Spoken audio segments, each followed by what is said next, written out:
Bonsoir à tous, j'espère que vous allez bien. Petit direct rapide de 10 minutes, rapidement, parce qu'on va revenir sur le sujet. Donc, vous savez ce que vous avez à faire. Taguez-vous et partagez le direct très rapidement pour qu'on fasse un petit direct de 10 minutes pour revenir sur cette escroquerie, que je vous dise un peu ce que je pense de cette histoire assez rapidement. Donc, connectez-vous. Vite fait, bien fait. Et puis on passe, on va expliquer exactement ce qui s'est passé dans cette escroquerie-ci. Voilà. Donc, connectez-vous et partagez le direct. Connectez-vous. Attendez, je mets le volume. Si vous voulez le mettre de vous. Ok. Connectez-vous et partagez le direct. Je n'ai pas suffisamment de batterie. Donc, on va parler de cette escroquerie vite fait pendant 10 minutes. Tout dépend de si vous vous connectez rapidement. Et si vous partagez également le direct rapidement.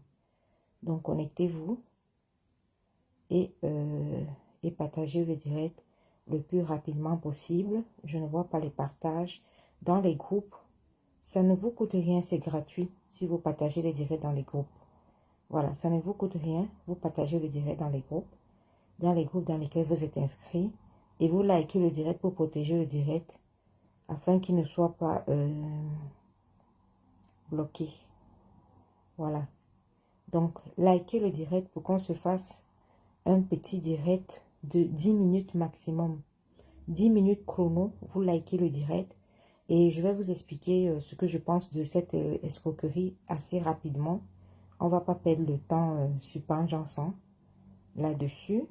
Donc, à vous de liker le direct, de partager le direct dans les groupes assez rapidement. Et je vous dis ce qui se passe très exactement avec l'escroquerie, une de plus de Panjanson. Voilà, donc on dort, on se réveille. Je pense que Panjanson veut absolument bouffer tous ces noms. Voilà. Donc on va faire ça. Vous venez commenter sur Event. Venez commenter sur Event si vous voulez que je puisse avoir accès, que je puisse lire vos commentaires. Vous commentez, vous mettez vos commentaires sur Event. Là, j'épingle là sur officiel. Donc tous ceux qui sont sur officiel, tous ceux qui sont en train d'entrer sur officiel, là, vous venez sur Event et là, je vais lire vos commentaires assez rapidement. Donc, voilà. Et on va parler de cette escroquerie là pendant 10 minutes. Top chrono, 10 minutes sur cette escroquerie de Panjanson et après, on arrête le direct. Donc, 10 minutes rapide. L'escroquerie de Panjanson et après, on arrête le direct. Je ne vois pas vos partages. Le direct n'est pas partagé. Donc, si le direct n'est pas partagé, que vous ne voulez pas qu'on dénonce cette escroquerie, ben vous me dites, parce que je ne vois pas les partages. Il n'y a aucun partage et il n'y a pas de like. Vous êtes 45 personnes. Je ne vois pas les partages et je ne vois pas les likes. Si vous ne likez pas le direct, sachez que le direct va être très rapidement signalé si vous ne le likez pas. Voilà, c'est de ça qu'il s'agit. Donc, likez le direct et partagez le direct très rapidement pour qu'on puisse commencer. Et on se fait 10 minutes de direct sur cette escroquerie rapide. Après, vous allez dire qu'on ne dénonce pas. Lorsqu'on lance le direct, vous ne likez pas, vous ne partagez pas le direct. Et demain, quand ça va cuire, vous allez dire qu'on n'a pas dénoncé. Voilà. Donc, voilà. Moi, je fais mes partages. Donc, j'attends que vous fassiez aussi, vous faites aussi vos partages. Donc, faites vos partages assez rapidement. On commence rapidement et on finit aussi rapidement. Voilà, c'est de ça qu'il s'agit. On commence rapidement et on finit rapidement. J'attends vos partages. Je ne vois pas vos partages. Escroquerie de Panjanson. Et je ne vois pas vos commentaires remonter. Faites remonter les commentaires. Vous êtes 60, mais vous ne faites pas remonter les commentaires. Je ne sais pas ce que vous venez guetter en fait sur ma page. Ou vous guettez quoi, je ne sais pas. Je ne sais pas très honnêtement ce que vous guettez. Parce que là, vous êtes 60, mais je vois aucun commentaire. Je vois un seul commentaire. Bonsoir Alice. Ok. Faites remonter les commentaires. Colette, bonsoir. Partagez le direct dans les groupes dans lesquels vous êtes inscrits. Et on va parler de cette escroquerie de façon rapide, quoi. Voilà. Donc, on va aller rapidement ici. Attendez, je regarde. Ok. Donc, on va rapidement ici. Voilà. Donc, vous multipliez les partages. Vous multipliez les partages. Donc, je vais commencer très rapidement pour qu'on ne perde pas le temps. Donc, aujourd'hui, la Glutabos c'était en direct. Hein. Je vais vous mettre une partie du direct vite fait pour que vous puissiez comprendre ce qui s'est passé. Donc, elle a expliqué l'escroquerie que Pam Johnson a failli lui a proposé. Cette somme-là, voilà. On peut lever directement de ton compte au moment de l'inscription. D'accord. Et pour qu'on te lève ça, il faut que tu donnes ta carte bleue. D'accord. Donc, tu es obligé de te donner ton numéro de carte bleue, la date d'expiration et le code. Toute ton identité. Tu donnes là-dedans. D'accord. Donc, ça veut quand même dire bonsoir. qu'on peut donner des informations personnelles aux gens qu'on ne connaît pas et que ça peut nous arriver beaucoup de choses derrière. Mais bien sûr, puisque taguez les uns les moi, je autres. voulais t'inscrire, par exemple, pour faire simple, pour que tu comprennes mieux. Si moi, je veux t'inscrire, je te parle du bidule et tout ça, tu es d'accord? Ok. J'ouvre ma page. Oui. Je clique là où inscription, un truc comme ça, j'ai oublié comment ça se passait, mais bon, j'ai encore la méthode un peu. Oui. Inscription, j'amène une personne, voilà, j'écris Amélie, Gondanga et tout ça, machin. Ouais. Tu donnes ta date de naissance, tu donnes ton adresse et tout ça, machin. Après, on arrive au niveau de... Faites remonter les cœurs pour protéger le direct, s'il vous plaît. Déjà d'effectuer le... Faites remonter les cœurs pour protéger le direct. Non, les 290 euros, ils prélèvent directement. Non, oui, ma question c'est de savoir, quand tu ramènes les 4 personnes qui te demandent au début là, est-ce que c'est toi le parrain, toi qui as Jean, parrainé bonsoir. les 4 personnes, tu es obligé de demander ces informations bancaires, c'est-à-dire le numéro de carte bleue. Comme j'ai fait pour toi, c'est comme ça que je ferai pour les autres. Et c'est comme ça que toi aussi, de fil à aiguille, tu feras pour les autres. Et les autres feront aussi pour les autres. Voilà, et ainsi de suite. Donc, ça veut dire que cette organisation accumule les informations bancaires des gens, alors que ce sont des informations qui sont sensibles et qui sont confidentielles. Voilà. C'est... Comment je peux te dire ça? C'est comme...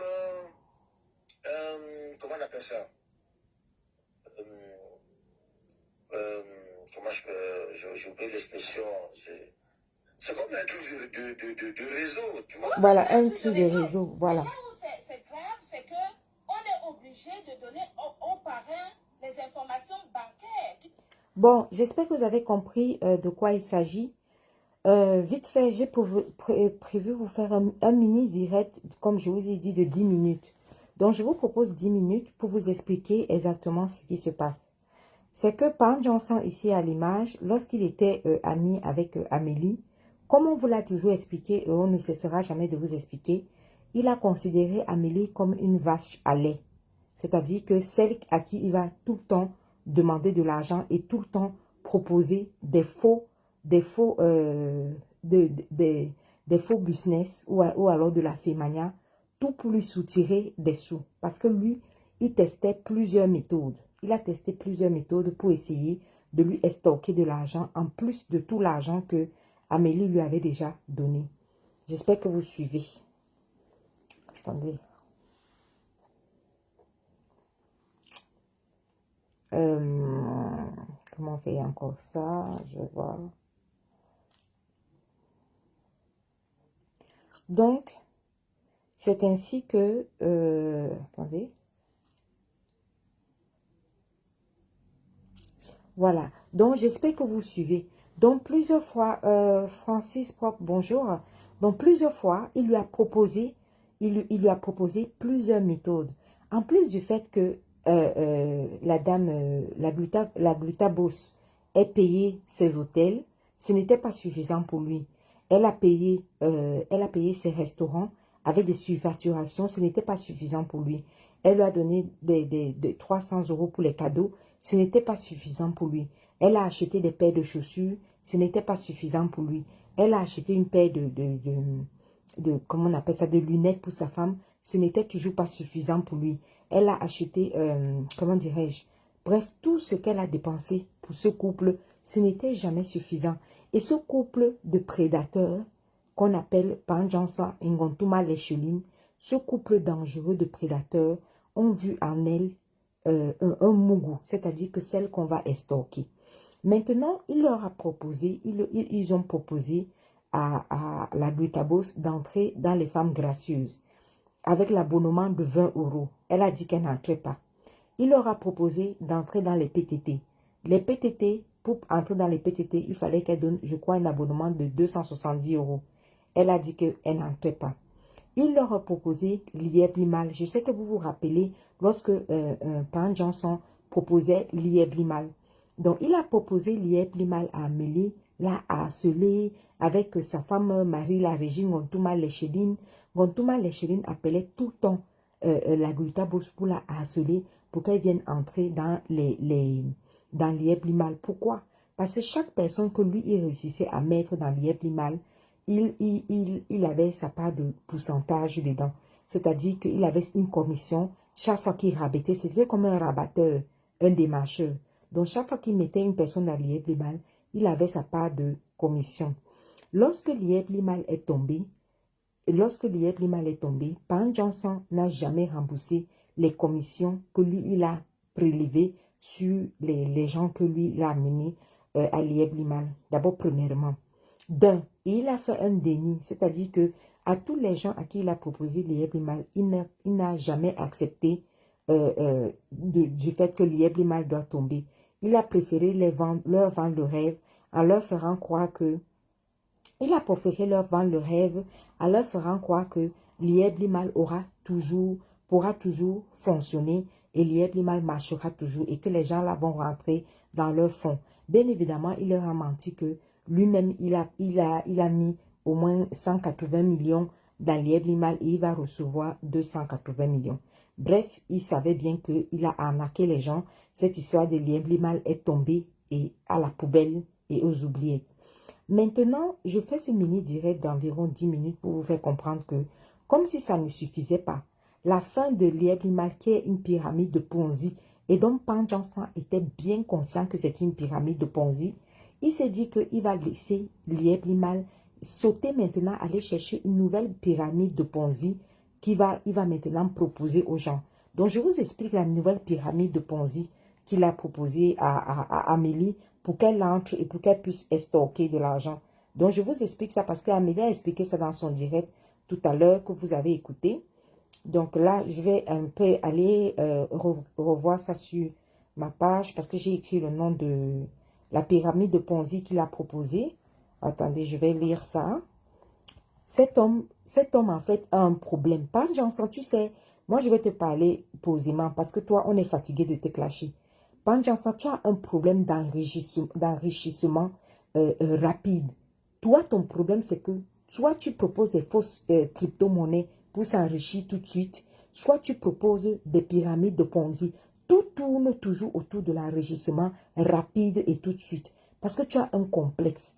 Pan Johnson, là où tu es là, il faut apprendre à vivre ne pas vivre au-dessus de tes moyens. C'est-à-dire que tu es un motoboy chez c'est UPS ou c'est UPS, ou je ne sais pas. Tu es le motoboy du chauffeur de UPS, mais tu veux prendre les jets privés. C'est-à-dire la vie des jets privés te plaît, mais tu n'as pas ce genre de moyens.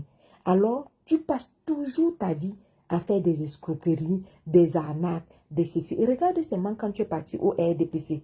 Rien que quand tu es parti au RDPC de Bâle là-bas, chez les jeunes, ils t'ont confié, les petits-enfants du RDPC, les jeunes du RDPC t'ont confié comment on appelle ça, la trésorerie, tu t'es enfui avec la caisse. Tu es toujours, Pan Johnson, tu es toujours dans des coups foireux. Tu es toujours dans des coups foireux. Parce que tu n'as pas compris, tu n'as pas supporté le fait que l'Ieblimal soit tombé. Non seulement tu n'as pas dit à tous les adeptes que toi, tu avais amené à Lièvre-les-Balles, mais ça ne t'a pas empêché de continuer à proposer encore une nouvelle pyramide de Ponzi à Amélie et à plein de gens à qui tu as amené, à qui tu as proposé cette nouvelle pyramide de Ponzi et qui vont lire leur. Ils vont lire parce que de toute façon, leur argent ne va pas sortir. Donc, je vous explique. Ça s'appelle MWR Live. Alors, Pan Johnson, sûr qu'il est prêt à rentrer dans le con. Mais bien sûr, à ce rythme-là, Pan Johnson sera obligé de rentrer soit dans le con, soit dans le FAMLA. Tu veux trop t'enrichir rapidement et de façon illicite, Pan Johnson. Moi, je te dis la vérité. Tu n'arrives pas c'est-à-dire à accrocher ton sac là où ta main peut arriver. Toi, ton problème, c'est que après toi, tu seras le premier à ouvrir ta bouche pour parler des influenceuses, pour parler de ceci, pour parler de cela. Mais toi-même, tu es le premier à vouloir t'enrichir de façon illicite, à vouloir t'enrichir de façon rapide. Donc, après tout ce qui s'est passé, tous les gens que tu as estorqués, les fonds d'Alien Bliman, tu n'as pas hésité à sauter sur une nouvelle pyramide de Ponzi. C'est-à-dire, la nouvelle pyramide de Ponzi s'appelle le MWR Live. Donc, il a pris ce MWR Live qu'il est parti proposer à Amélie. C'est quoi le principe? Je vous explique. À la Glutabos, il lui a proposé à la Glutabos qu'il faut qu'elle entre dans cette nouvelle pyramide de Ponzi. Bien évidemment, encore pour lui stocker les fonds. C'est quoi le principe? Le principe, c'est la pyramide de Ponzi, comme vous le savez. Genre, toujours dans les coups foireux. Genre, tu apportes 4 personnes. Dans les 4 personnes qu'elle apporte là, qu'elle doit apporter, et elle doit donner les coordonnées bancaires, prendre les coordonnées bancaires. Non, tous les coordonnées bancaires, c'est-à-dire tous les numéros de la carte bancaire, la date d'expiration et le code secret derrière. Elle doit prendre ça pour les 4 personnes là, venir le donner à lui, pour que lui, il puisse inscrire ces gens-là. Les mêmes méthodes. Quand vous voyez quelqu'un qui a déjà ramené les gens dans l'IEPIMAL, les gens n'ont pas vu le 5 francs de l'IEPIMAL, mais ça ne l'a pas empêché de proposer une nouvelle, d'entrer dans une nouvelle pyramide de Ponzi. Donc, je vous explique la pyramide de Ponzi. Donc, il demande à Amélie de chercher 4 personnes. Amélie doit chercher 4 personnes. La Gutabo doit chercher 4 personnes. À ces 4 personnes-là, elle doit leur prendre leurs coordonnées bancaires, la date de péremption de leur carte bancaire, le numéro de leur carte bancaire et le code secret de leur carte bancaire. Allez donner ça à qui? À Pan Johnson pour que lui, il puisse inscrire ces 4 personnes. Et pour que ces 4 personnes-là, une fois qu'elle a trouvé ces 4 personnes-là, bref, une fois qu'elle-même elle est inscrite, elle a un seul mois pour trouver 4 autres personnes qu'elle-même aussi elle va inscrire et prendre leur coordonnées bancaires et ainsi de suite. Eux-mêmes aussi là, dès qu'ils sont inscrits, eux-mêmes, chaque des 4 personnes ont encore 4 autres personnes. Ont encore 4 autres personnes et ainsi de suite.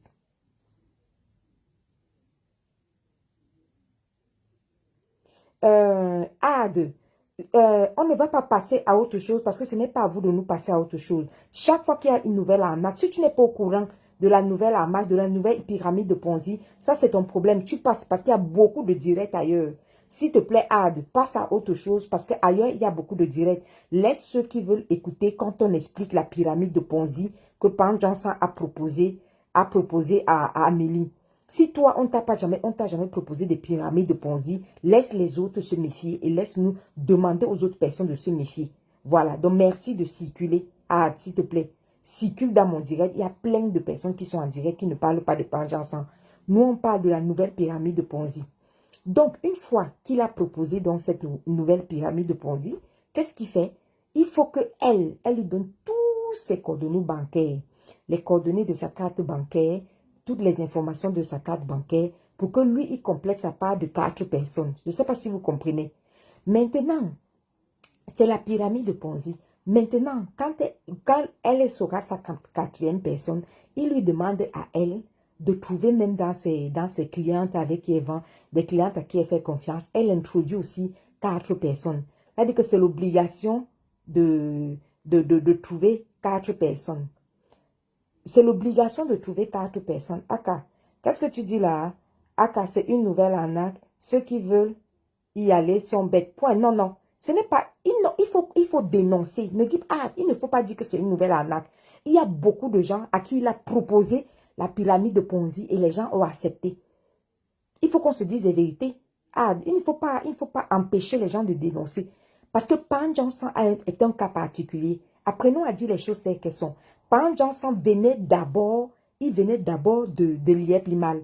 Avec toutes les victimes que lui, il a fait à Lieb Limal. Si toi, tu ne t'es pas suicidé à cause de Lieb Limal, laisse les gens, parce qu'il y a beaucoup de victimes qui se sont suicidées. Beaucoup de personnes ont perdu des milliers et des milliers de dollars américains ou canadiens, partout, dans tous les pays, à cause de Lieb Limal. Mais comme toi, tu n'as perdu personne de ta famille, personne ne s'est suicidé, personne ne s'est fait agresser. Pardon, laisse-nous. Nous, on va continuer.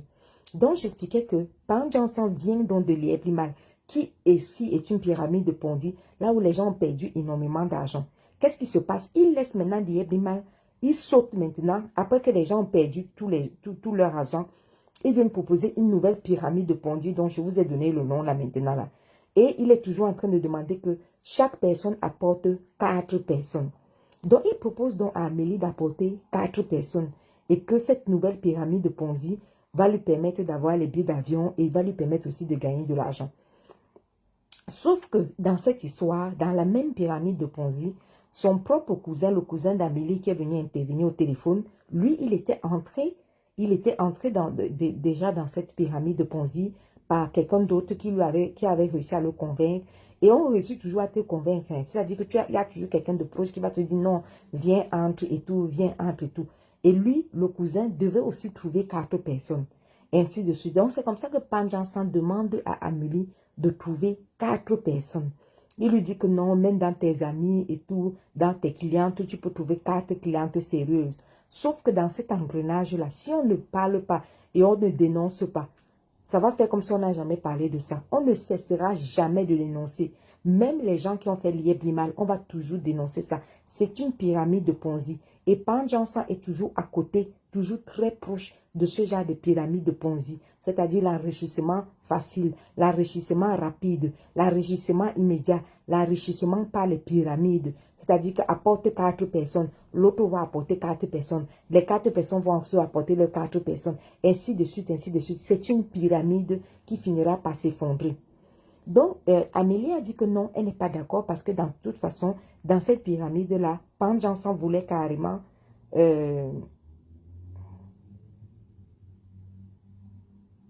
Donc, dans cette pyramide-là, Pan Johnson voulait carrément que lui-même, il inscrit Amélie, c'est-à-dire que lui-même, il inscrit en prenant toutes ces informations bancaires.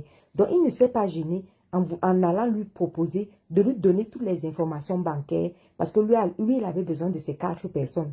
Donc, il a choisi parmi de ces 4 personnes-là, Amélie, pour que la Guitabos lui donne ses informations bancaires. J'espère que vous trouvez le schéma dans le schéma, merci. Donc, elle lui donne ses informations bancaires pour que lui, il parte l'inscrire dans cette fameuse pyramide pour qu'elle soit la 4e personne. Et bien évidemment, pour qu'elle aussi, elle cherche sa part de 4 personnes, qu'elle aussi va prendre leurs coordonnées bancaires. Et ainsi de suite. Et c'est comme ça qu'on entre dans une pyramide de pyramide, de pyramide, de pyramide. J'apporte 4 personnes, tu apportes 4 personnes. Les 4 personnes que j'ai apportées doivent apporter 4 personnes. Et ainsi de suite, ainsi de suite. Donc, j'ai fait ce mini direct là pour faire comprendre à Pan Johnson que Pan Johnson, tes désirs insatiables de devenir riche dans l'immédiat, d'être riche tout de suite, quitte à ce que bientôt tu vas aller entrer dans le FAMLA. On va rester comme ça, tu vas entrer soit dans le FAMLA, soit dans le con, ou soit dans une secte. Parce que toi là, bientôt là, je te vois déjà comment tu vas entrer dans les sectes. Parce que tu es toujours dans les coups foireux d'escroquerie, d'arnaque, d'enrichissement rapide. Tout ce qui est enrichissement rapide, tu es là-dedans. Rien que la monétisation te rapporte combien? Si tu n'arrives pas à te contacter de l'argent de la monétisation que tu travailles, ça veut dire que tu passeras toute ta vie à chercher toujours l'argent rapide pour montrer aux gens que tu achètes les grosses voitures. Les grosses voitures que même ta propre femme n'arrive même pas à conduire, à conduire avec sa vie qu'elle n'a pas de permis de conduire. Mais c'est toujours toi. C'est-à-dire que on a dénoncé cela ton côté pervers narcissique. L'histoire de pervers narcissique, là, tu vas arriver à un niveau où si on ne fait pas attention, tu seras le premier à entrer dans une secte ici, là, ça va venir nous trouver. Tu vas bientôt entrer dans une secte si tu n'es pas encore entré dans la secte là. Les esprits faibles vont donner leurs coordonnées bancaires. Bref, bravo pour la dénonciation. Merci, Semble. Parce que il faut dire la vérité. Pan Johnson, à l'heure où je vous parle, beaucoup de gens, il a réussi à ramener beaucoup de gens dans cette pyramide-ci. Et la pyramide, à un moment donné, va craquer. Je vais vous expliquer pourquoi. Pourquoi? Parce que, Pan Jansan que vous voyez ici, il est quelqu'un qui n'a pas voulu se contenter et rester tranquille et assumer le fait que l'Ieblimal, qui est une pyramide de Ponzi, se soit craqué. Donc, même comme ça, là, comme il a pris le goût d'être le démarcheur, le rabatteur de celui qui apporte les gens à l'Ieblimal, et que quand l'Ieblimal est tombé, il a mangé les commissions, puisqu'il touchait les commissions du nombre de personnes qui faisaient venir. Mais quand l'Ieblimal est tombé, comme les gens là ne lui ont pas demandé des comptes, tout le nombre de personnes que Panjansa a amené à l'Ieblimal, personne ne lui a demandé des comptes. Je dis des personnes.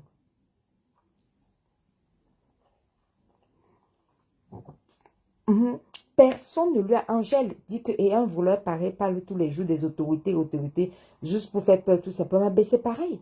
C'est ça, les mêmes gens. Les mêmes. Donc je dis que tous ceux et celles qui ont réussi à se faire arnaquer dans l'Ieblimal, par Panjansa, que Panjansa avait amené dans l'Ieblimal. Je vous dis donc que personne de tous ces gens-là n'a demandé à Panjansa les comptes. Numéro 1. Il n'y a qu'une seule dame qui était sortie qui avait réclamé son argent de l'Ieblimal. Ça, c'est numéro 1. Numéro 2, personne,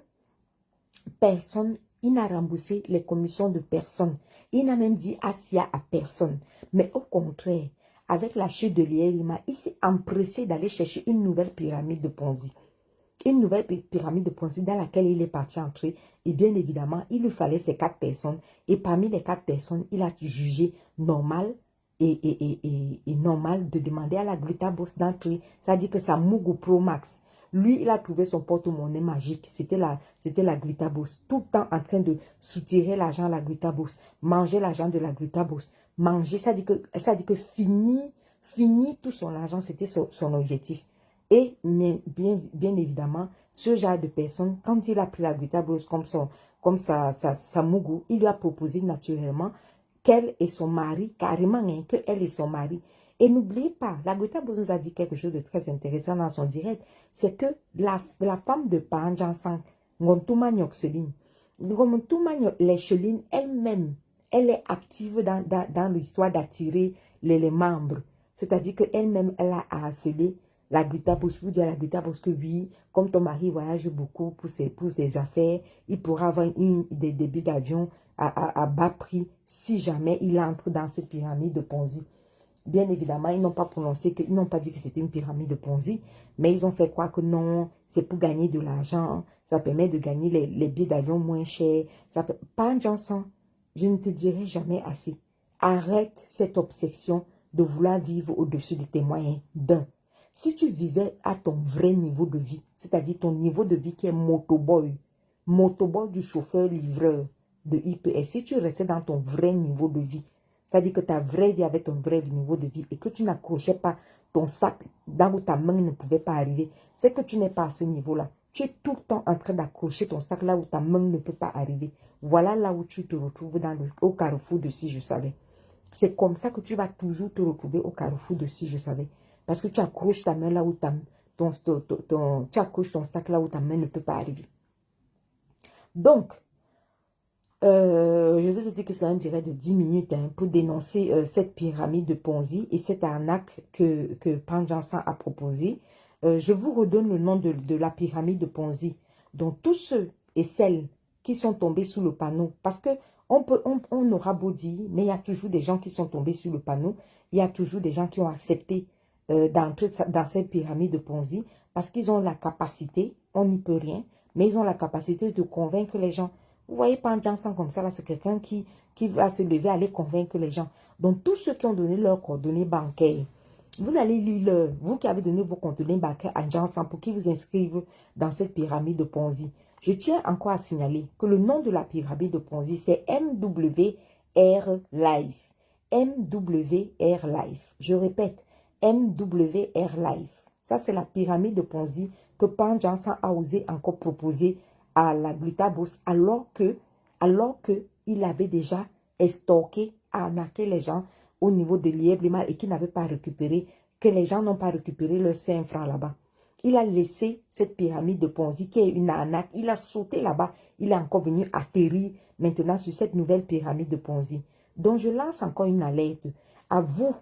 Parce que cette pyramide de Ponzi est obligatoire. Il a besoin de vos coordonnées bancaires.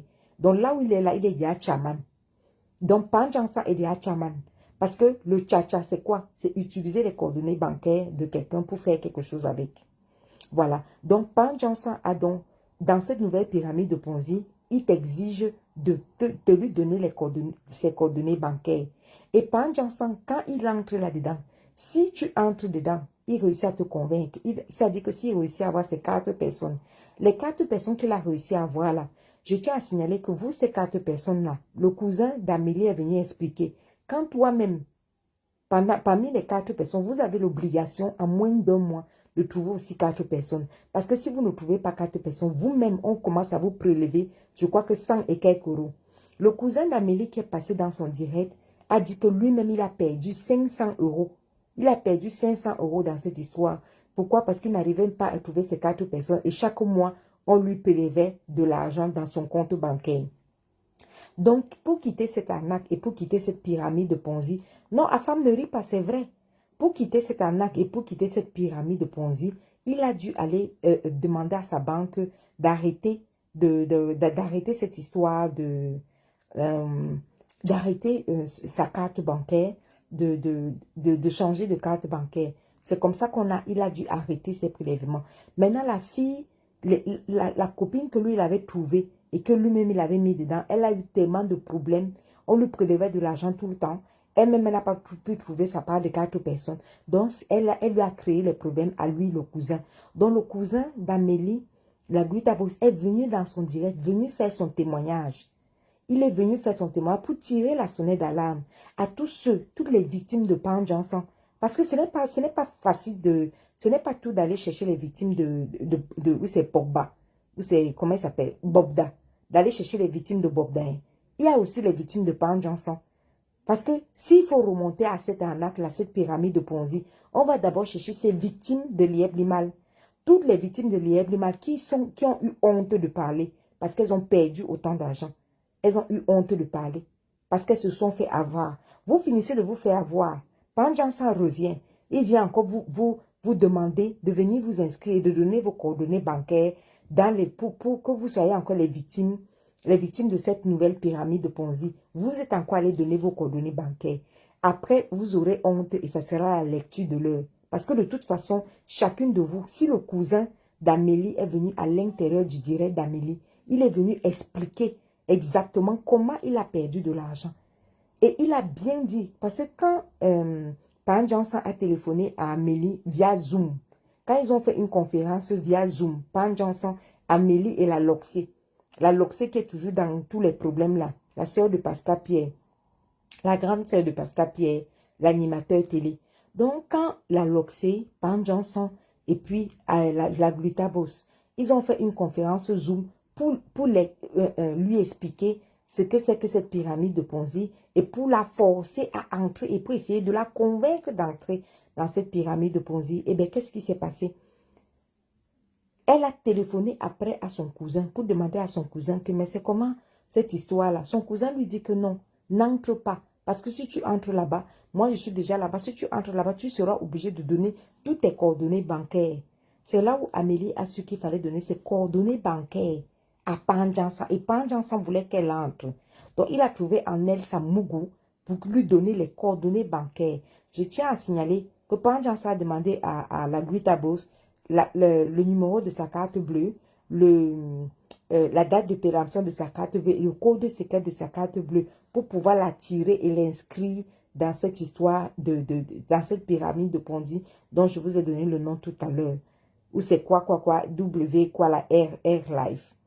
Tout ça pour vous faire comprendre que quoi, Panjansan, on aura beau dire, hein, on aura beau dire, parler fatigué, mais tu es vraiment complexé.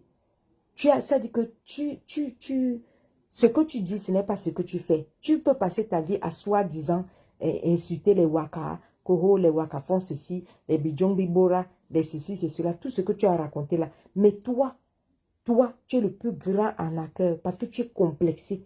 Tu es à la quête de l'enrichissement rapide, l'enrichissement immédiat. C'est parce que tu es obsédé par cette histoire d'enrichissement. Et je pense que cette histoire d'enrichissement rapide-là vient du complexe que tu as envers le président Hamod. Parce que toi aussi, tu as envie d'aller dans les jets privés. Toi aussi, tu as envie de prendre toute ta famille et de prendre toute ta famille et de prendre, comment on appelle ça, les business cards dans toute ta famille. C'est ça. Et à ce rythme-là, si on ne fait pas attention, on va perdre Pandjansan. Moi, je vous dis la vérité. À ce rythme-ci, l'enrichissement illicite est rapide. Oui, parce qu'il veut être riche tout de suite et rapidement. Si on ne fait pas attention, Pandjansan, on va le perdre. Parce que bientôt, vous allez voir qu'il va vendre un rein. Il va vendre un rein. Soit il va vendre un rein ou bien un poumon. Il va vendre quelque chose dans le con ou il vend quelque chose dans le Famla. Si Pandjansan, on lui montre le chemin qui mène pour aller entrer dans le Famla, vous allez voir que Pandjansan va l'entrer. C'est parce qu'il ne connaît pas encore le chemin qui mène. Mais bientôt, vous allez voir que Pandjansan va s'élever, il va partir peut-être en Inde ou quelque part comme ça là, pour aller vendre un rein à cause de l'enrichissement rapide. Parce que Pandjansan souffre d'un complexe.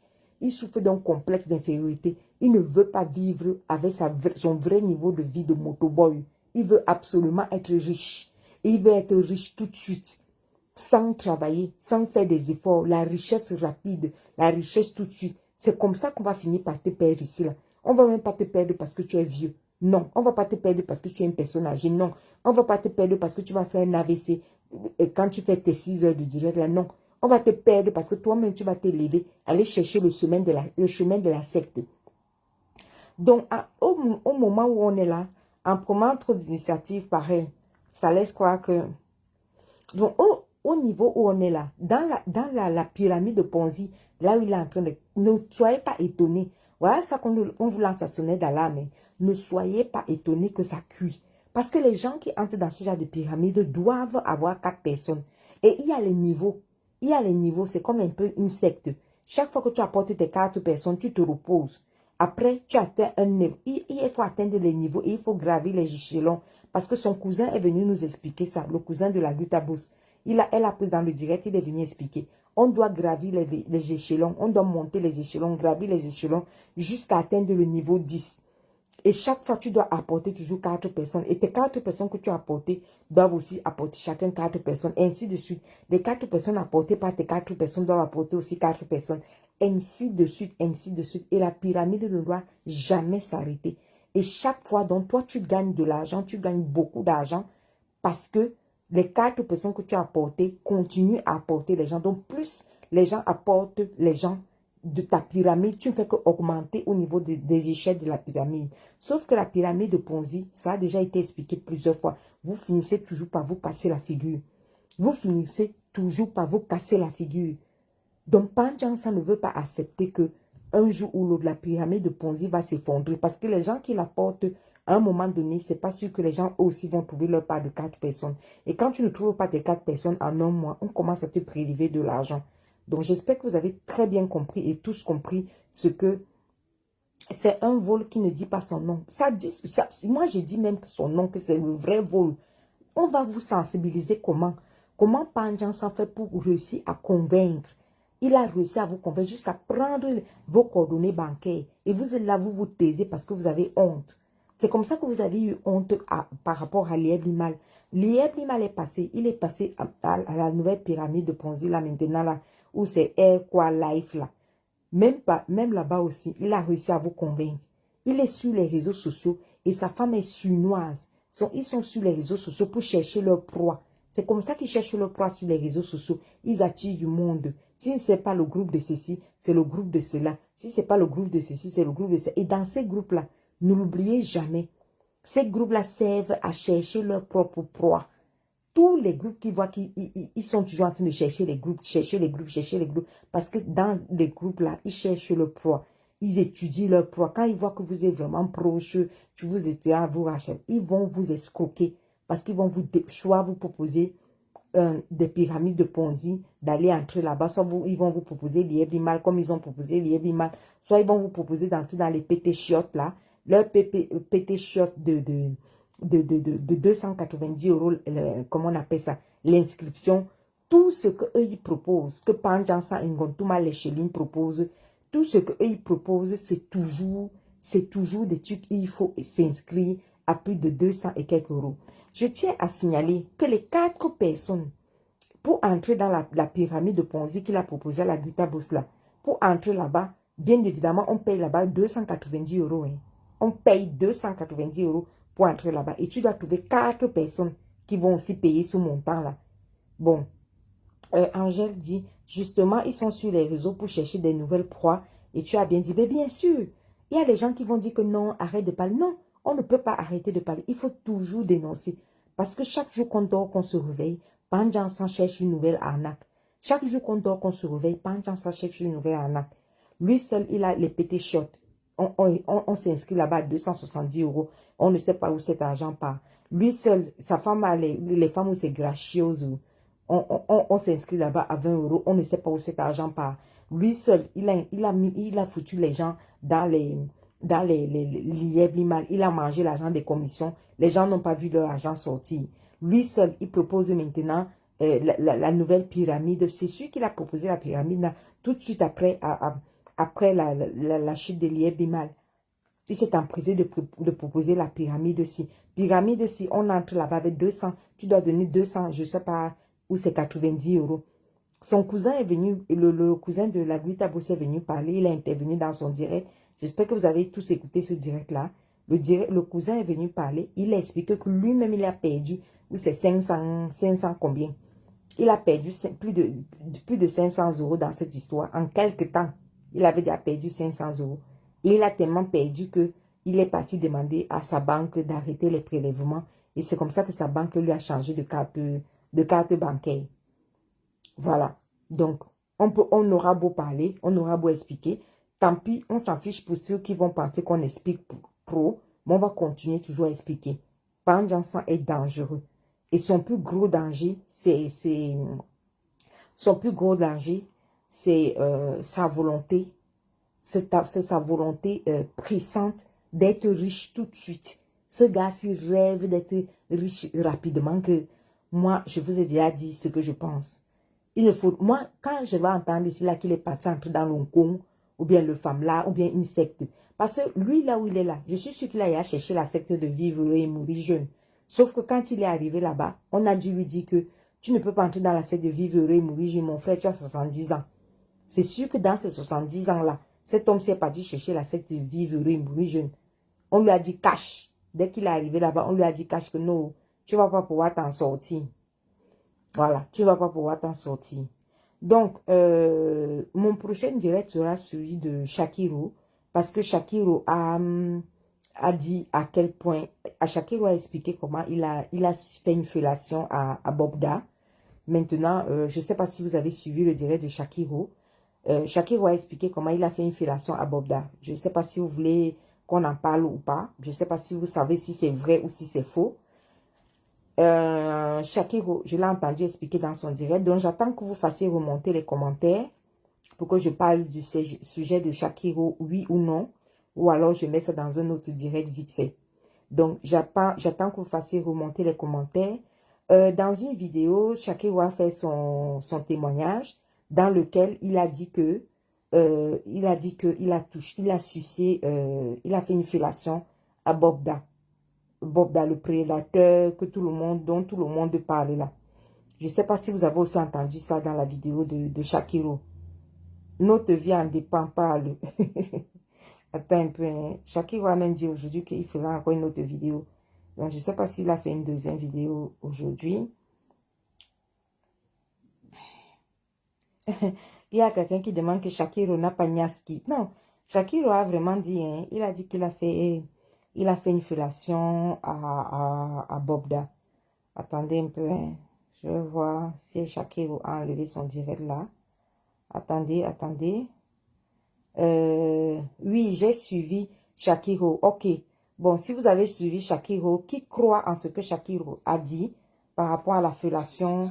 Je me suis toujours... Donc, maintenant, cette sodomie, généralement, a tendance à avoir... Qu'est-ce qu'on appelle les chakras? Les chakras, généralement, c'est sur le dos. Donc, beaucoup de personnes sodomisent souvent leurs femmes bien gâté, et voilà, donc des vendeuses de piment. Et voilà, j'allais le faire, et tu vois, là, tu couches avec un monsieur, et après, tu sens comme si tu as dominé. Comme si tu as dominé pendant le rapport sexuel, en fait. Attendez, hein, je vais vous mettre la vidéo de Shakiro. Tu vois, il est encore bien, et toi, tu es vide. Donc, pour moi, le rapport sexuel, attendez. la fellation, tout ce qui est préliminaire, après aussi, on n'attrape pas seulement le VIH-Sida à travers la sodomie. On n'attrape pas le VIH généralement uniquement à travers la pénétration. Tout ce qui est les fluides, tu parles, que ce soit le liquide préséminal, le mucus, là, c'est plus tard que j'ai su ça. Donc, déjà d'enfant à l'école comme ça, je ne prends pas le temps de faire ce qu'on appelle la contraction des textes, maman. Connu Bobda. Écoutez alors. Laura Epon qui est morte là. Parce qu'il venait généralement chercher ma copine après la sortie des cours. Oui. Parce que j'ai fait le lauréat Bonamoussa dit et on fermait, je pense qu'on fermait, c'était à 15h30. Voilà, donc ma copine là, il venait chercher ma copine et on partait au Chopeyamo. On partait là-bas manger les beignets, on mangeait et tout. Donc ma copine sortait avec lui, c'était le gars de ma copine. Et ma copine avait d'autres gars. Et pendant les vacances 2015, parce que c'est en 2015 que j'ai eu le bac, ma copine là est tombée gravement malade. Une fille qui était pleine de vie. Elle a maigri. Elle a maigri comme ça là. Ma copine a maigri. Je mets stop. Et peu de temps après... Bon, il dit que sa copine s'y sortait avec Bobda. Il dit aussi que sa copine s'est décédée. Bon, elle avait maigri. Selon lui, elle avait le sida. C'est ce que lui dit, Shakiro. Mais en même temps, le même Shakiro dit que il est parti chez Bobda et il a fait une fellation à Bobda. Le même Shakiro. Alors qu'il savait bien que... Alors que lui-même, il savait bien que la fille là, sa copine sortait avec Bobda. Je ne sais pas si vous comprenez. Je pense que c'est en 2018. 2018 ou 2019 qu'elle est morte.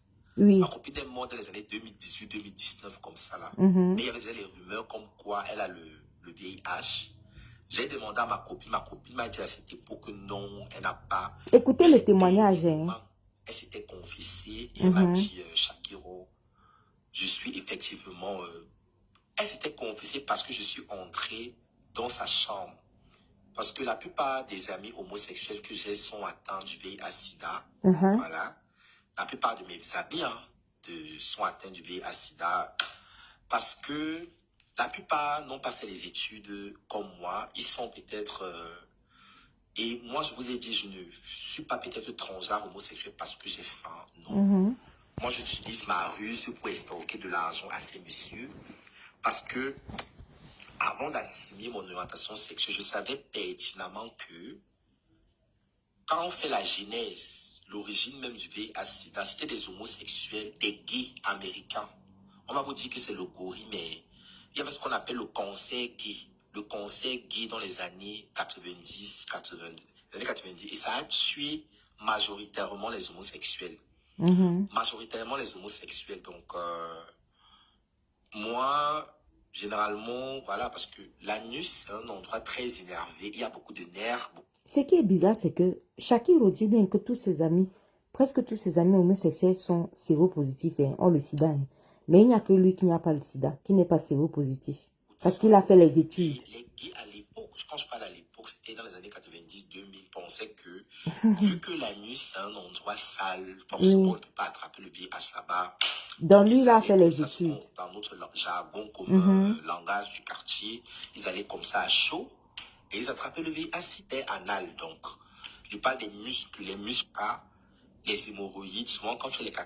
Il y avait beaucoup de gays qui avaient honte d'aller acheter le lubrifiant, ils achetaient la vaseline. La vaseline, c'est pas... donc du coup, forcément, le gars te blesse. Et c'est par cette petite micro-fissure anale que tu contractes le VIH-Sida. C'est par cette micro-fissure anale. Attendez, je voulais arriver à l'endroit où il regarde la caméra, yeux dans yeux. Il regarde la caméra face à la caméra. Et il explique comment il a fait une fellation. Je ne sais pas à quel niveau il a expliqué qu'il a fait une fellation à Bobda. Je profite aussi pour demander pardon à Dieu. Ok. voilà, après, parce qu'après, comme je vous dis, ma copine est morte. Oui. Ma copine, elle est morte en 2018-2019. Laura est bon, paix à son âme. Et donne le nom de Et la elle copine. sortait avec ce Bogda, voilà. Et je savais qu'il était séropositif, voilà. Donc, on savait tout. Je parle de mes copines Waka. Et toutes mes copines Waka, je parle de mes copines Waka. La plupart, jusqu'à l'heure actuelle, sont toujours prostituées parce qu'elles ont abandonné l'école. Déjà que moi, j'ai fait la section anglophone, on n'avait pas le probatoire. Mais si vous voyez une fille déjà très belle en classe de première, qui commence déjà à faire la vie, est-ce qu'elle va... Je dis, vous entendez ce qu'il dit? Il dit qu'il savait que Bogda avait le sida. Il sait que sa copine Laura est morte du sida parce qu'elle sortait avec Bogda. Il dit que beaucoup de ses copines sont restées dans le Waka parce qu'elles n'ont pas continué les études. Mais lui, il a continué les études. Ok. Ce qui est bizarre, c'est qu'il a quand même accepté, même comme il dit qu'il savait, dans la même vidéo, il dit qu'il savait que Bogda avait le sida. Mais il a quand même accepté de faire une fellation à Bogda jusqu'à aller chez lui. Alors que c'était le copain de sa copine Laura Ebon. Que lui-même dit qu'elle est morte de sida et que lui-même savait que Bogda avait le sida. Ha! Non, Shakiro. Le temps de s'asseoir pour faire le probatoire. La plupart ont abandonné. Elles ont fait le probatoire les bas 4 fois. Je ne sais pas le nom de personnes ici, mais si vous connaissez forcément, elles vont voir le live. La plupart, jusqu'à présent, me sont toujours dans la vente de piment. Oui. Et la plupart sont malades. Et elles n'hésitent pas à partager cette maladie un peu partout. Voilà. Donc, Monsieur Bogda, voilà, en 2018, voilà, comme je vous ai dit, chez Mila Cosmétique, le soir, là, il insiste qu'on aille chez lui pour enregistrer. Je lui ai dit non, je ne peux pas. Mais je pense qu'on s'est revus la même semaine. Je suis allé chez lui. Et quand j'arrive chez lui, voilà, je reste au salon. Attendez. Il me demande si je veux... Comment Shakiro a fait pour aller chez Bogda? Alors que lui-même, il dit que il savait depuis des années que Bogda sortait avec sa copine Laura Ebon et que sa copine Laura Ebon avait maigri. Elle était morte du sida. Maintenant, lui, quand il a commencé à travailler à Mira Cosmétique, lui-même, il vient de dire tout à l'heure qu'il savait que Bogda avait le sida. Maintenant, quand il a commencé à travailler chez Mira Cosmétique, il rencontre Bogda et il part chez lui. Il n'est pas parti. Il lui a demandé de partir chez lui la semaine d'avant. Mais la semaine qui suivait, non, dans la même semaine, il est quand même accepté de partir chez lui. Alors qu'il savait que Bogda était le copain de sa copine. Et selon lui, il dit bien que Bogda avait le sida. Et que sa copine même est morte du sida. Mais lui, il trouve un contrat chez Mira Cosmétique. Mais il part quand même chez Bogda. Non, histoire c'est... Je lui ai dit non, je ne peux pas. Attends un peu. Je pense que, voilà, en 2018, oui. Voilà, comme je vous ai dit, chez Mila Cosmétique, le soir, là, il insiste qu'on aille chez lui pour enregistrer. Je lui ai dit non, je ne peux pas. Mais je pense qu'on s'est revus la même semaine. Oui. Je suis allé chez lui. Et quand j'arrive chez lui, voilà, je reste au salon. Il me demande si je veux prendre de l'alcool, si je bois de l'alcool. Je lui dis, moi, je ne bois pas d'alcool. Jusqu'à l'heure actuelle, moi, je ne prends pas d'alcool. Je n'aime pas l'alcool. L'alcool ne me dit absolument rien. Parce que beaucoup de personnes pensent souvent que Shakiro se drogue. Ceux qui me connaissent véritablement en Belgique, que ce soit au Cameroun, je ne consomme pas d'alcool. Je ne mets pas l'alcool dans ma bouche. Mais je peux boire de l'alcool peut-être pour faire plaisir à mon entourage. Parce que moi, quand j'arrive en boîte de nuit, c'est quand même la Lolette internationale. Maman, tu as la Lolette. Mais généralement, je prends un verre. C'est mes amis autour qui vont... J'aime pas l'alcool, en fait. Ça me...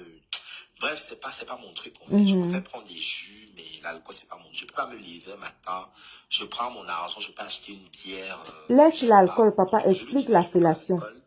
Il insiste en fait. Oui. Il insiste pour que je prenne de l'alcool. Je dis non, moi je prends pas. Après, il vient s'asseoir à côté de moi. Il commence à caresser mes cuisses. Il caresse mes cuisses et tout.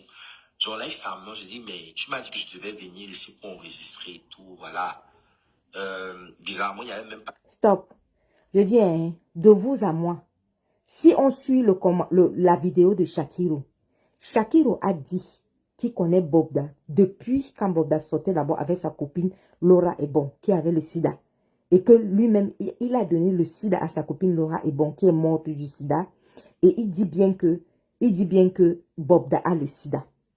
Il dit que quand il a commencé donc à travailler chez Mira Cosmétique, comment tu peux commencer à travailler chez Mira Cosmétique et que tu rencontres comment on appelle, Bobda, lorsqu'il travaille chez Mira Cosmétiques, il te dit de venir chez toi. Dans la même semaine, tu dis que non. Et après, la même semaine, tu acceptes quand même d'aller chez Bobda. Alors que tu sais qu'il était le copain de ta copine et tu sais qu'il a le sida. Et que c'est lui qui a donné le sida à ta copine. Mais tu as quand même le courage d'aller là-bas. Vous pouvez me dire ce que Shakiro est parti faire quoi là-bas? Il est parti faire quoi là-bas? Je ne sais pas si je raisonne mal. Hein. Il est parti faire quoi là-bas? Parce que si au moins il ne savait pas que Bobda était le copain de sa copine qui est morte du sida, Laura est bon, comme lui-même il dit. Là, c'est autre chose. Il dit que c'était le copain de sa copine. Elle est morte du sida, mais il est quand même parti là-bas. Shakiro est parti faire quoi là-bas? C'est la question que je vous pose. Ha! Écoutons encore. J'aime pas. Donc, du coup, je lui dis non, je ne prends pas d'alcool. Il insiste en fait. Il insiste pour que je prenne de l'alcool. Je dis non, moi je ne prends pas. Après, il vient s'asseoir à côté de moi. Il commence à caresser mes cuisses. Il caresse mes cuisses. Hi. J'enlève sa main. Je dis, mais tu m'as dit que je devais venir ici pour enregistrer et tout. Voilà. Bizarrement, il n'y avait même pas de studio chez lui. Après, il me dit non, c'est parce que il m'aime bien, il voit mes vidéos, je suis très belle comme ça et tout. Il veut voir si j'ai un bon, comme s'il va me prendre. C'est-à-dire, il m'a dit qu'il veut d'abord me goûter pour voir si après c'est un bon produit et il va me présenter à des hommes vraiment très fortunés dans le pays. À cette époque, pour vous dire vrai, en 2019, je n'avais jamais eu de pénétration anale. Je parle à l'époque que vous voyez. L'époque où je faisais, on ne fait pas le crédit dans le piment, maman, non. J'avais jamais vraiment eu. À cette époque, non. Je faisais juste la fellation, tout ce qui est préliminaire, mais je n'avais jamais pratiqué ce qu'on appelle la sodomie. J'avais jamais, parce que j'avais peur. À cette époque. Donc, il dit que Bobda lui a proposé qu'il veut le goûter. Il veut le goûter. Et après, une fois qu'il aura goûté, lui, Shakiro, il va lui proposer, une fois qu'il aura goûté, il va lui proposer d'autres hommes puissants. Donc lui, Bobda doit d'abord le goûter avant de lui proposer d'autres hommes puissants.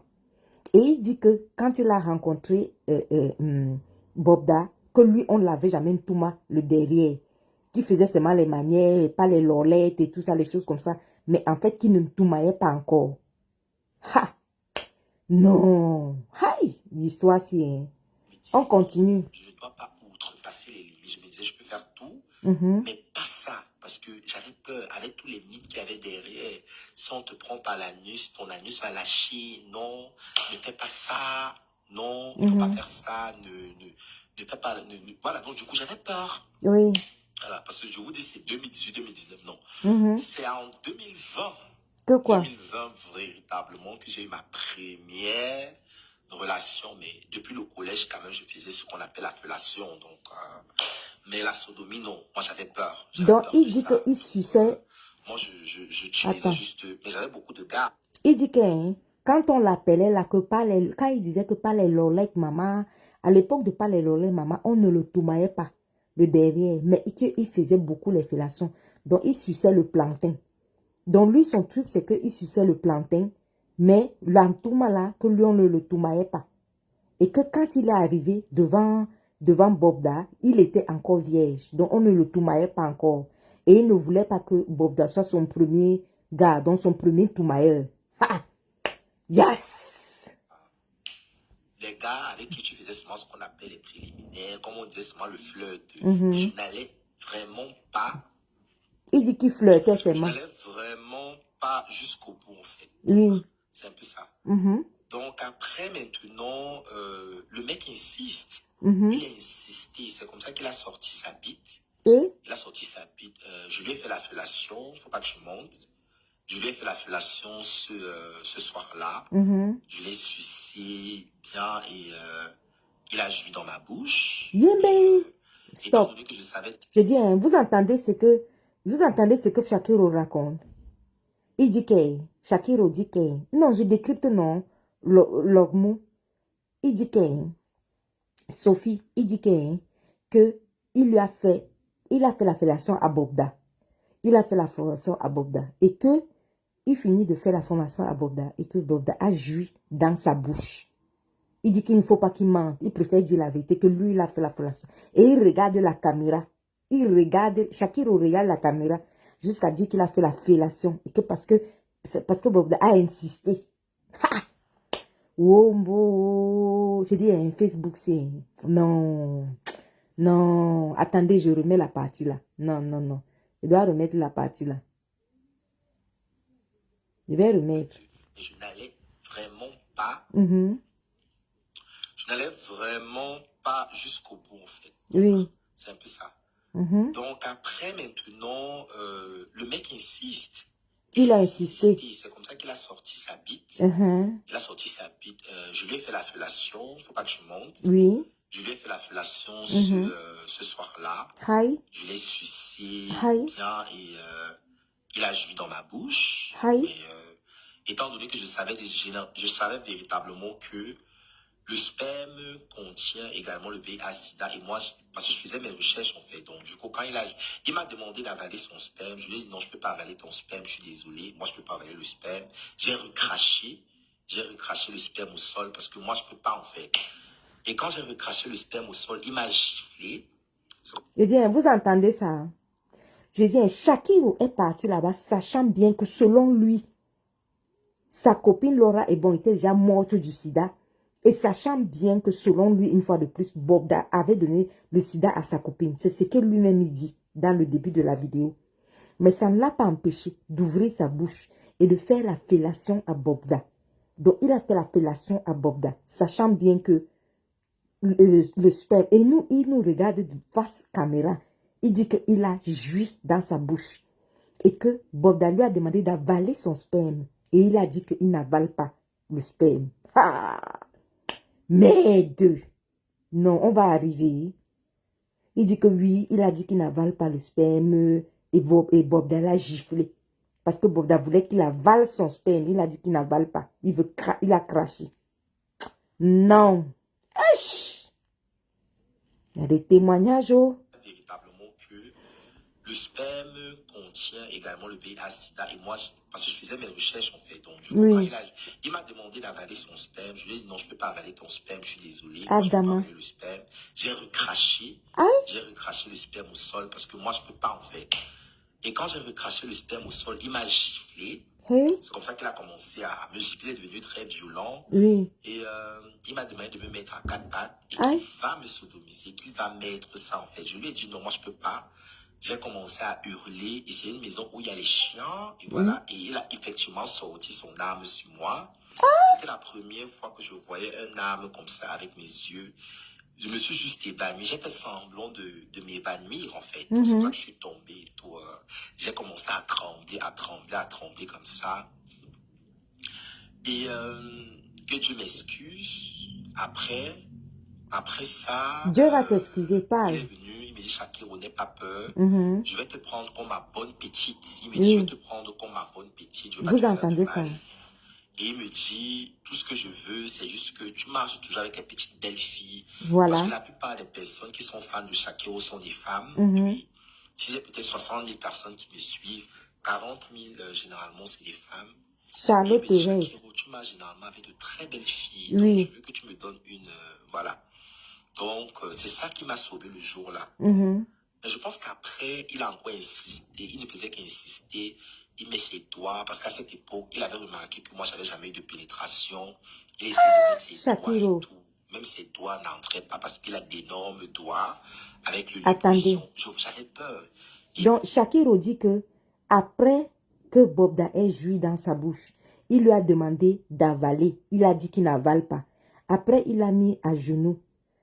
Il a voulu le forcer pour pénétrer. Maintenant, pour forcer, pour le sodomiser, qu'est-ce qu'il a fait? Il s'est évanoui. Il a fait comme s'il s'évanouissait. C'est quand il s'est évanoui, donc il tremblait, que Bobda a dit que, ok, d'accord, je te laisse. Bobda dit que je te laisse. Et après, Bobda dit que non seulement je te laisse, mais tu vas devenir ma bonne copine et tu vas me présenter maintenant les filles. Donc, il devient maintenant le démarcheur, celui qui apporte les filles à Bobda. Après que Bobda ait joui dans sa bouche. C'est lui-même qui dit. Hein. Donc, Bobda finit de jouir dans ta bouche. Tu sais qu'il a le sida, mais tu acceptes d'être sa bonne copine.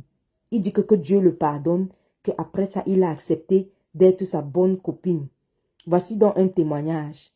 Hero Koki, il dit qu'il a accepté d'être sa bonne copine. Bobda a joui dans sa bouche et Bobda lui a demandé d'avaler. Et que quand il n'a pas voulu avaler, Bobda l'a giflé. Il s'est évanoui et après s'être évanoui, et qu'est-ce qu'il a fait maintenant? Il a commencé à... Et Bobda a sorti son âme. Bobda a sorti son âme. Et c'est comme ça que c'était la première fois qu'il voyait une âme de sa vie. Ha! Oui, li. Oh, wow. On va arriver. Voilà. Donc, c'est ça qui m'a sauvé le jour-là. Oui. Mais je pense qu'après, il a encore insisté. Il ne faisait qu'insister. Il met ses doigts. Parce qu'à cette époque, il avait remarqué que moi, j'avais jamais eu de pénétration. Il a essayé de mettre ses doigts et tout. Même ses doigts n'entraient pas parce qu'il a d'énormes doigts avec le lubrifiant. J'avais peur. Et je ne voulais pas que ça soit avec lui, en fait. Je ne voulais pas que ça soit le premier homme, même si je suis attiré par les hommes. Moi, je ne voulais pas que ça soit lui qui qui soit le premier homme à me pénétrer. Shakiro dit que après avoir joui dans sa bouche, Bobda a continué toujours à insister. Il a mis à quatre pattes. Il n'a pas voulu. Après, il a dû s'évanouir. Après, Bobda a sorti l'âme. 1000 fois qu'il a sorti l'âme, quand il s'est réveillé, quand lui a proposé qu'ok, maintenant tu vas devenir mon bon petit, c'est toi qui vas souvent me présenter les filles. Il a demandé pardon à Dieu pour toutes les filles qu'il a présentées à Bobda, sachant qu'il était sidéen. Sachant que Bobda était sidéen. C'est ce que lui-même il dit. Hein. C'est pour ça qu'à un moment donné, il a dit qu'il demande pardon à Dieu. Et en plus de ça, il dit que son anus est tellement fermé que Bobda a les gros doigts. Bobda a essayé d'introduire ses doigts, ses gros doigts là dans son anus, mais que les doigts de Bobda n'entraient pas. Shakiro aussi. J'ai dit, hein, la sextape de Shakiro était sortie à un moment donné, sinon. Shakiro dit que quand il était à Mira Cosmétique, lui, il était encore vierge. Or, sa vidéo de Mbinda était sortie ici là, non, sur les réseaux sociaux. Que ça avait fait le tour des réseaux sociaux, que sa vidéo de Mbinda est sortie. Ha! C'est pas possible. On peut arriver comme ça là. J'ai pas voulu ça. Donc, ce que j'ai fait, c'est que j'avais appelé des amis à moi qui vendent le piment. Et? J'ai appelé mes copines le même soir-là. Oui. Elles sont venues et elles ont satisfait ses désirs sexuels. Quand elles sont venues, je suis resté au salon et elles sont montées dans la chambre. Je suis resté au salon et elles sont montées dans la chambre et ils ont fait ce qu'ils devaient faire là-bas en haut. Ils ont fait ce qu'ils devaient faire là-bas en haut et moi je suis resté. Et le matin, nous sommes rentrés tous ensemble parce qu'on habitait tous le même quartier en Dobongi. S'il vous plaît. Donc, sachant que Bobda a le sida, il a donc appelé ses copines Waka qui vendent le piment. Ses copines Waka sont arrivées et Bobda a donc binda ses copines. Mais donc Bobda a encore pu réussir à binda les copines alors que Bobda, lui, il avait déjà fait la fellation à Bobda et Bobda avait déjà joui. Donc Bobda finit de jouir dans sa bouche. C'est lui-même qui a dit, hein. Bobda finit de jouir dans sa bouche parce qu'il lui a fait une fellation. Mais il veut encore le pénétrer. Il met ses doigts, selon lui, ça n'entre pas. Après, il sort son âme. Il effraie avec l'âme. Maintenant, quand il l'effraie avec l'âme, lui, il s'évanouit. Après, quand il se réveille, Bobda lui dit que non, tu vas être ma bonne petite, tu vas souvent me présenter les filles.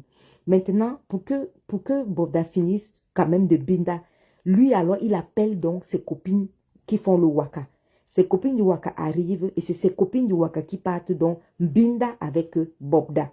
C'est ce qu'il dit. Oh Shakiro, oh maman, oh Shakiro, on va s'en sortir. Hi.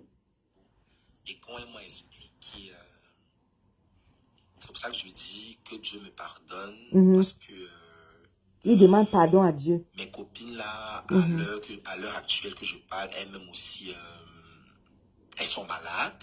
Vous entendez? Elles ne m'ont pas dit ça ouvertement, mais le quartier d'Orbon en parle. J'ai besoin de citer leur nom. Mais elles manifestent tous les symptômes du VIH-Sida qu'on peut lire à travers les réseaux sociaux. Et je m'en veux que Dieu me pardonne. J'étais ignorante, j'étais jeune. Voilà. À un moment donné, nous sommes tous inconscients. Je n'ai pas véritablement fait ça. Donc, oui, et ce n'était pas une fois. Et? Parce que si j'ai peut-être 10 000 contacts dans mon téléphone, la Vous plupart entendez? des personnes avec qui je m'entends, c'est la gente féminine. Et c'était devenu un peu comme mon bon grand, vous voyez. Vous entendez ça? Et moi, je ne savais pas véritable. Je ne peux pas dire que je ne savais pas qu'il était malade, mais bref, comme j'ai dit, que Dieu me pardonne, voilà, donc je ne peux pas nier. Voilà, je ne peux pas nier parce que chacun n'est pas une sainte. Je ne suis pas une sainte, je suis très loin d'être une sainte. Je ne suis pas une sainte. Voilà. Donc, je l'ai fait. Voilà, et mes copines dont je vous parle sont malades aujourd'hui. Voilà. Et... Je mets stop. Shakiro est en train de vous dire, à visage découvert, que le jour où il a fait la fellation à Bobda, le même jour, il a appelé ses copines parce que lui, il ne pouvait pas encore Touma, vu qu'il était encore vierge du chioul. Maintenant, il dit donc qu'il a appelé ses autres copines qui tournent le pépé. Les autres copines qui tournent le pépé sont venues donc Touma avec Bobda, les a Touma. Et qu'aujourd'hui, dans le quartier, toutes les filles là sont malades. Toutes ces copines qui tournent le pépé là, elles sont malades et elles ont toutes le sida. Donc, il demande donc pardon à Dieu. Il dit qu'il demande pardon à Dieu parce qu'il était jeune et il était inconscient de ce qu'il faisait. Il rappelle encore une fois de plus que Bobda est devenu son bon grand. Et que comme Bobda est devenu son bon grand, il a continué à proposer plein de filles qui connaissaient à Bobda. Donc, il proposait les filles à Bobda, les filles partaient là-bas, mais lui, il savait que sa copine, ou c'est Laure Kwalao, était morte du sida parce que elle couchait avec Bobda et Bobda lui avait donné le sida. C'est lui-même qui dit, et c'était sa propre copine intime. Sa copine est morte du sida. Bobda a joui dans sa bouche. Ça ne l'a pas empêché d'appeler ses copines Waka, devenir Binda avec Bobda. Mais en plus de ça, il a continué à proposer des filles à Bobda. Et Bobda est devenu son bon grand. Donc dès qu'il voyait une fille dans son, comment on appelle ça, dans son statut, il lui demandait que la fille, si c'est qui. Et il dit qu'il ne peut pas mentir. Il avoue en pleine caméra, Facebook devant tout le monde, qu'il a bel et bien proposé beaucoup de filles à Bobda et il savait que Bobda avait le sida. Voilà ce que Shakiro dit. Hey. Il y a Zizi qui me demande que lui-même est malade alors. Il dit que lui n'est pas malade parce qu'il dit qu'il était encore vierge à cette époque-là. Il a dit non. Peut-être que tu es arrivé dans le direct en retard. Il dit qu'à cette époque-là, lui, il était encore vierge. Et que même quand Bobda a mis le doigt, il dit que quand Bobda a mis le doigt, son doigt dans son anus, ce n'est pas entré. Pourquoi? Parce que son anus était encore très serré. Donc du coup, ça n'a pas pu entrer. C'est ce qu'il dit. Il dit que son doigt, le doigt de Bobda a des très gros doigts. Et que lui, il était encore vierge. Mais il dit qu'il avoue qu'il ne va pas mentir. C'est ce que lui-même il a dit. Hein. Vous pouvez suivre la vidéo. Il dit qu'il ne va pas mentir. Et qu'il dit bien qu'il a bel et bien fait une fellation à Bobda. Et que Bobda a joui à l'intérieur de sa bouche. Et Bobda l'a forcé à avaler jusqu'à le gifler. Il a dit à Bobda qu'il n'avale pas. Il n'a pas avalé. Et comme il n'a pas avalé, il a craché. Et Bobda a sorti son arme. Voilà ce qu'il dit. Donc, il demande à Dieu de l'excuser. Donc, maintenant, au jour d'aujourd'hui, toutes les filles qui reconnaissent que c'est Shakiro, parce que les gens ont cité le gars là, ou c'est quoi à Benalla, ou c'est quoi à Benalla, l'autre gars là, non, Xavier Abena, ou c'est Xavier Abena qui a amené les filles à comment on appelle, à Bobda. Xavier Abena a amené les filles à Bobda, ça c'est vrai, mais certaines victimes ont dit que c'est Xavier Abena qui avait amené les filles à Bobda, mais d'autres personnes, voici Shakiro lui-même, avec son propre visage, qui ouvre sa bouche lui-même, qui dit que lui-même, la Bobda est devenu son bon grand. Et il a proposé beaucoup de filles à Bobda. Mais lui, c'est grave, parce qu'il dit ça même, et il dit qu'il savait que Bobda avait le sida. Mais il a quand même proposé beaucoup de filles. Mais il dit que comme il était jeune, c'était la jeunesse, et que Dieu l'excuse. C'est pour ça qu'il a dit qu'il demande pardon à Dieu, parce qu'il était jeune, et que c'était la jeunesse, il ne savait pas ce qu'il faisait. Donc, c'était les erreurs de jeunesse. Et que Bobda, qui était son bon grand, acceptait de coucher avec ses filles qui lui proposait. Donc, chaque fois que lui mettait une fille en statut, si la fille la plaisait à Bobda, Bobda demandait d'entrer en contact avec la fille à Shakiro. Et c'est comme ça que Shakiro donnait chacune de ces filles-là.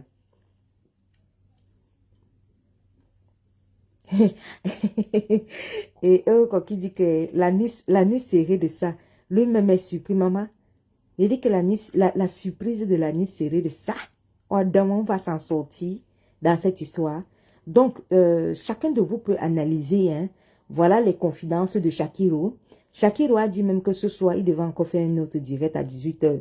Peut-être qu'il n'a pas eu le temps de faire le deuxième direct. Donc, entre-temps, voilà les confidences de Shakiro.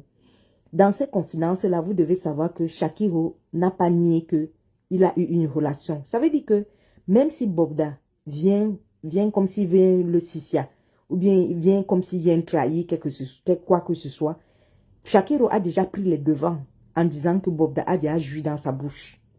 Je ne sais pas si vous comprenez un peu l'histoire là. Shakiro, que vous voyez là, il a déjà pris les devants. Donc, Bobda ne peut même pas dire qu'il va le Sissia pour qu'il ne parle pas ou bien quoi que ce soit. Non. Puisque lui-même, il a versé sa part. Koro, il a déjà pris, il a déjà joui dans sa bouche. Il a sorti l'âme parce qu'il voulait qu'il avale son sperme et tout ça là. Donc, par rapport à Shakiro, je ne suis pas sûre que Bobda aura une pression, même s'il a des vidéos de Shakiro, même s'il a quoi. Shakiro lui a déjà pris les devants en acceptant qu'il y a déjà eu quelque chose de sexuel entre eux deux. Maintenant, Shakiro parle parce qu'il est en bain, oui. Il parle parce qu'il est en bain, à visage découvert. Il sait même qu'il a fait ses papiers. Peut-être qu'il est même déjà belge là où il parle là.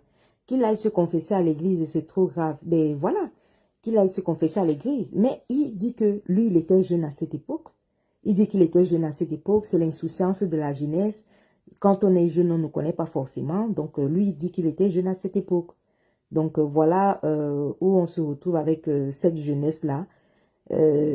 S'il était au Cameroun, il ne pouvait pas tousser. Ben, bien sûr que Sophie n'allait pas parler s'il était au Cameroun. Il y a même plein de victimes qui sont déjà ici à l'étranger, mais qui n'arrivent toujours pas à parler. Voilà, elles sont à l'étranger, mais c'est vrai que les victimes là, elles ont aussi refait leur vie. Beaucoup de femmes qui ont refait leur vie après le passage chez Bobda, oui, elles n'arrivent pas à parler. Donc, je vous ai fait donc écouter à tout ça. Je vous demande de mettre votre avis en commentaire. Celles qui veulent monter en vidéo peuvent monter en vidéo. Il suffit d'envoyer l'appel. Je vois qu'il y a beaucoup d'entre vous qui avez la vidéo. Il suffit d'envoyer l'appel. Vous montez en vidéo. Ce qui est sûr et certain, c'est que Shakiro a donné sa part de témoignage. Que le témoignage soit à moitié vrai ou à moitié faux, ou il y a quelques incohérences. Ce qui est sûr, c'est que s'il dit qu'au moins il a donné des filles à Bobda, ça veut dire qu'il a donné des filles à Bobda. Là-dessus, il ne peut pas mentir. Et ce n'est pas la première personne qu'on accuse d'avoir donné. En fait, Bobda avait un groupe. Il avait sûrement un groupe de bons petits. Ces petits d'à côté. Voilà, à qui il donnait... il dit aussi être plus intelligent et cultivé que ses filles. Donc, il savait ce qu'il faisait quand il les envoyait là-bas. Les filles là-bas, c'est très grave. Mais bien sûr que c'est très grave. Même si c'est grave, Héros Coquille, on va penser au fait que ben, il était jeune. Il va prendre toujours la jeunesse pour mettre sur ça. Il va dire que lui, il était jeune, il ne savait pas et que les filles étaient consentantes d'aller là-bas chercher leur argent. Parce qu'il dit que quand un Bobda a joui dans sa bouche, selon ce qu'il dit, puisqu'il ne pouvait pas faire l'amour parce qu'il ne voulait pas que Bobda soit le premier homme qui l'encule, selon ce que lui-même dit, il dit qu'il a fait appel à ses copines qui vendaient le piment, les toumeuses de pépé. Comme il avait des copines qui toumaient le pépé, les copines sont venues et elles sont allées faire ce qu'il fallait faire. Donc elles sont allées binda avec comment on appelle, avec Bobda. Ça c'est la version qui dit. Il ne voulait pas mourir seul. Ben, probablement, Sophie, peut-être qu'il ne voulait pas mourir seul. Peut-être qu'il sait ce qu'il a, mais il affirme bel et bien que sa copine Laura Pondy, ou c'est Laura Pondy est morte, ou bien c'est quoi qu'il a donné le nom de la fille là, que elle est morte, et que elle est bel et bien morte du sida. Il dit qu'il a vécu ça très mal, que c'était sa très bonne copine, et qu'il savait bien qu'elle sortait avec, Bobda, et que c'était Bobda qui lui avait donné le sida. Mais ça ne l'a pas empêché de commencer à fréquenter Bobda, après qu'il ait donné le sida à sa copine, après que sa copine soit morte, ça ne l'a pas empêché de la fréquenter et de continuer à donner des copines à ce Bogda, de continuer à proposer ses propres copines à Bogda. Donc voilà, ça ne l'a pas empêché. Voilà, bon, bref, je ne sais pas ce que vous en pensez de ce témoignage. Hein. J'ai voulu vous faire écouter le témoignage dans lequel Shakiro a avoué tout ce qu'il a fait avec Bogda. Maintenant, c'est un témoignage. À vous de croire ou de ne pas croire. Il y en a qui croiront. Il y en a qui croiront que certaines choses que Shakiro a dites, certaines sont vraies, certaines sont fausses. Donc, ça sera à vous de juger. Je suis sur Officiel. Je vais lire un peu quelques commentaires que les gens ont écrits là-bas sur Officiel. Ce qu'ils en pensent de ça. Certaines choses. Attendez, je baisse. Voilà. Donc, qu'est-ce que les gens écrivent ici sur Officiel? Il plaçait sa copine pour son dépannage en les sacrifiant. Ça, c'est Marie-Louise qui dit ça. Ah, Marie-Louise, tu es sur Officiel. Donc, il plaçait ses copines. Après, elle dit encore, il était allé là-bas avoir sa part d'argent. Ben, malheureusement, ça c'est Marie-Louise. Je lis vos commentaires. Hein. Même quand tu trouves 4 personnes, le prélèvement est continuel car il y a plusieurs niveaux. C'est du vol, bien sûr. Ça, c'est Dieudonné qui parle de la pyramide de Ponzi que Pan Johnson a proposé à la dame Gluta Boss. Voilà. Donc, il y a quelques personnes qui ont... Voilà. Éternel et mon berger, il faut venir commenter sur ma page Gmail Event. C'est écrit là et c'est épinglé. Voilà. Donc, je lis quelques commentaires. Donc, c'est ça, c'était les quelques personnes qui ont commenté là-bas chez... sur Officiel. Donc, bref. Il doit essayer d'être plus intelligent et plus cultivé. Ok, d'accord. Maman, chacun a son cœur. Voilà. Donc, bref, c'était pour faire un petit direct hein, pour vous expliquer. Je conclus ce direct en disant quoi? Je fais ce direct aujourd'hui parce que la Gluta Boss nous a sorti encore une pyramide de Ponzi, c'est-à-dire une arnaque hein, que Pan Johnson lui avait proposée. Et je me suis exprimée là-dessus en essayant de dire aux gens de faire attention une fois de plus pour cette arnaque de plus. C'est-à-dire qu'après l'Ieblimal, Pan Johnson n'a pas hésité à proposer une autre pyramide de Ponzi aux gens. Donc, et cette pyramide de Ponzi, elle est encore plus dangereuse parce que il exige d'avoir les coordonnées bancaires de la carte bancaire pour pouvoir inscrire et il faut payer 290 €. Voilà, quelque chose comme ça. Donc, j'ai attiré votre attention là-dessus, de faire attention. Et bien sûr, et en deuxième partie de ce direct, nous avons écouté le témoignage de Shakiro par rapport à l'affaire Bogda. Voilà, donc c'était un tout petit mini direct, vite fait. Larel, malheureusement, tu es arrivé en retard, donc on ne peut plus recommencer le direct. On ne peut plus recommencer le direct, donc tu vas écouter le direct dès le début. Koki, la série là ne finit pas. Ben, Koki, tu es aussi arrivé en retard. Malheureusement, ce que tu vas faire, c'est réécouter le direct dès le début pour voir ce qui s'est passé par rapport à la pyramide de Ponzi. Voilà, et ce que Pan Johnson a proposé comme arnaque à la Gluta Boss, c'est ce qu'elle est venue nous expliquer. Il y avait un témoin qui était le cousin qui s'est fait arnaquer plus de 500 € dans cette arnaque. Voilà. Donc, je vais arrêter le direct rapidement parce que j'aime pas faire les longs directs. Ça permet aux gens de repartir en arrière et d'écouter un tout petit peu ce que j'ai dénoncé comme arnaque. Donc, bisous, bon début de week-end et puis bonne soirée. Bye.